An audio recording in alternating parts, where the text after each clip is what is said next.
नमस्कार, मी आचल न्यूज अनकटमध्ये आपलं स्वागत. पावत्याच्या ठळक घडामोडी. कौटुंबिक कार्यक्रमात ठाकरे बंधू एकत्र, राजकीय वर्तुळात चर्चांना उधाण.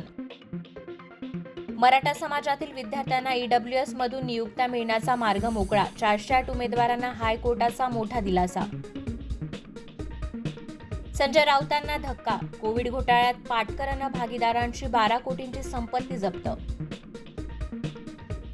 मित्रपक्षांविषयी बोलताना तारतम्य बाळगा, तिघांना एकत्र निवडणुका लढवायच्या आहेत. अजित पवारांच्या अमोल मिटकरींना कानपिचक्या. देशात कोरोना बाधितांच्या संख्येत मोठी वाढ, सक्रिय रुग्णांची संख्या 3,000वर.